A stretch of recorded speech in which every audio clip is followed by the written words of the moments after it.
માંડવી તાલુકાના ભેરૈયા ગામે ભાઈએ જ બહેન પર દુષ્કર્મી કૃત્ય આચરીને માનવતાને શર્મસાર કરી છે.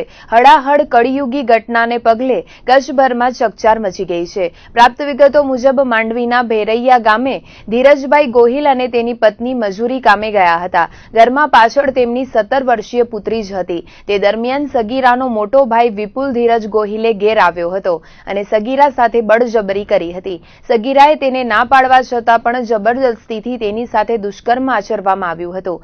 એકાદ મહિના પૂર્વે બનેલી આ ઘટના બાદ ગભરાઈ ગયેલી સગીરાએ ભુજની જીકે જનરલ હોસ્પિટલમાં કાર્યરત સખી વન સ્ટોપ સેન્ટરનો સંપર્ક કર્યો હતો.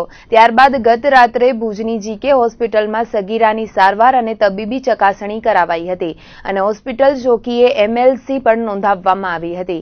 માંડવીના ભેરૈયામાં બનેલી ચકચારી ઘટનામાં સગીરા તેના પરિવારજનોને ખ્યાલ ના આવે તે રીતે સારવાર માટે આવી હતી. ત્યારે તેના પર ક્યાંક ને ક્યાંક પરિવારજનોનું પણ દબાણ હોય તેવું લાગી રહ્યું છે. છતાં 17 વર્ષીય યુવતીએ ભુજની જીકેમાં આવેલ સખી વન સ્ટોપ સેન્ટરનો સંપર્ક કર્યો છે. ત્યારે સમગ્ર ઘટના પ્રકાશમાં આવી હતી. પરંતુ તેમ છતાં પોલીસની કાર્યવાહી નિષ્ક્રિય હોય તેવું લાગી રહ્યું છે, કેમ કે ગઢશીશા પોલીસ મથકે હજુ સુધી કોઈ વિધિવત ફરિયાદ નોંધાઈ નથી. ભાઈએ બહેન પર ગુજારેલા દુષ્કર્મના મામલામાં સખી વન સ્ટોપ સેન્ટરમાં હેમેન્દ્ર જણસારીએ જણાવ્યું હતું કે આવી ઘટનાઓમાં પોલીસને તાત્કાલિક ફરિયાદ નોંધવી જોઈએ.